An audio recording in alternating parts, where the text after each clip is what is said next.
미국 증시, 미 고용 냉각의 반색, 나스닥 사상 최고 마감. 뉴욕 증시가 동반 강세로 마감했습니다. 6월에 미국의 비농업 고용 결과에 기준금리 인하 기대감이 강해지면서 스탠더드 앤드 푸어스 S&P 500 지수와 나스닥 종합 지수는 다시 한번 사상 최고치를 경신했습니다. 5일 뉴욕 증권거래소에서 다우존스 30 산업평균 지수는 전장보다 67.87포인트, 0.17% 오른 39,375.87에 거래를 마감했습니다. S&P 500 지수는 전장보다 30.17포인트, 0.54% 상승한 5,567.19를, 나스닥 지수는 전장보다 164.46포인트, 0.9% 뜬 18,352.76에 장을 마쳤습니다.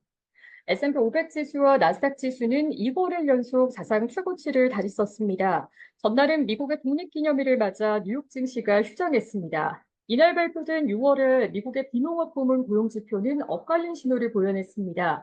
6월 신규 고용 수치는 예상치를 웃돌며 증가했지만 앞선 4월과 5월 수치가 대폭 하향 조정되면서 고용 시장이 냉각되고 있다는 점도 드러났습니다.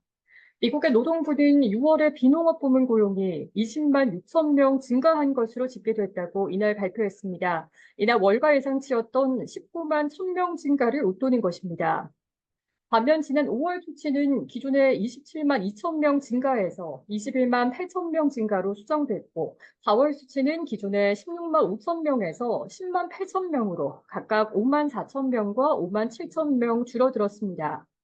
미국의 실업률도 예상 외로 오르면서 경계심이 자극했습니다. 미국의 6월 실업률은 4.1%를 기록해 전월치이자 시장 예상치였던 4%를 상회했습니다. 이는 지난 2021년 11월 이후 가장 높은 수준입니다. 실업률 상승과 기존 수치의 하향 조정은 고용 시장이 식어가고 있음을 시사합니다. 캐피털 이코노믹스의 폴 애쉬워스 북미 수석 이코노미스트는 6월에 20만 6천 개의 일자리가 생기면서 예상치를 웃돌았지만 몇 가지 요소들은 우려스러웠다며 많은 일자리의 원천은 정보였다는 점과 이전 두 달간의 고용 수치가 하향 조정된 점, 실업률이 오르고 있다는 점이 우려 요소라고 지적했습니다. 다만 이 같은 요소들은 기준금리 인하 기대감을 더 키웠습니다. 고용시장이 냉각되면서 경기 둔화 조짐이 나타난 만큼 연방준비제도도 금리 인하에 나설 여력이 생겼다라는 분석입니다. 이날 고용 결과로 미국의 국채 금리가 급락하면서 기술주로 매기가 몰렸습니다. 금리 하락은 통상 기술주의 우호적인 여건으로 여겨집니다. 프린시펄 자산운용의 시마샤 수석 글로벌 전략가는 앞선 고용 수치의 하향 조정과 실업률 상승은 9월에 금리 인하 가능성을 높였고 채권 시장은 확실히 이를 반기는 분위기다라며 다만 이 같은 수치들은 미국 경제의 방향성에 대한 우려를 해소하는 데 도움이 되지 못했다라고 평가했습니다. 기업별로는 테슬라가 8거래일 연속 강세를 이어간 점이 눈에 띄었습니다. 테슬라의 주가는 전 거래일보다 2.08% 오른 251.52달러에 거래를 마쳤습니다.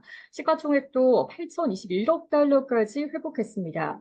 이날 강세로 테슬라는 올해 총수익률이 플러스로 돌아섰습니다.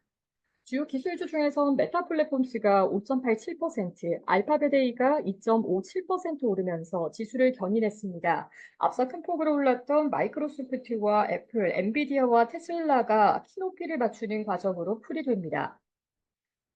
미국의 백화점 체인 메이시스는 투자자들이 인수 의향 가격을 올렸다는 소식에 주가가 9% 넘게 뛰었습니다. 인수 의향자인 브리게이트 캐피털은 인수 가격은 기존 주당 24달러에서 24.8달러로 올렸습니다. 비만 치료제 위고비 제조사 노보노디스크는 부정적인 학술 보고서에도 주가가 2% 넘게 올랐습니다. 앞서 하버드 대학 연구진은 위고비에 대해 드물지만 실명이 발생할 수 있다는 보고서를 발표했습니다. 뉴욕 연방준비은행의 존 윌리엄스 총재는 이날 공개 발언에서 최근 인플레이션 둔화에 상당한 진전이 있었다면서도 인플레이션을 향한 전쟁이 아직 끝나지 않았음을 시사했습니다. 그는 인도 뭄바이에서 열린 인도 중앙은행 행사를 위해 발표한 성명문에서 우리는 인플레이션을 떨어뜨리는데 상당한 진전을 봐왔다면서도 다만 우리의 목표인 2%를 지속적으로 달성하기 위해 갈 길이 멀다라고 말했습니다.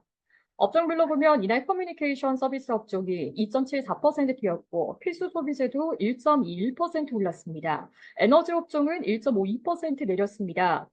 시카고 상품거래소 패드워시톨에 따르면 이날 마감 무렵 오는 9월에 연준이 기준금리를 인하할 확률은 77.4%로 반영됐습니다. 시카고 옵션거래소 변동성 지수는 전장보다 0.22포인트, 1.79% 오른 12.48을 가리켰습니다.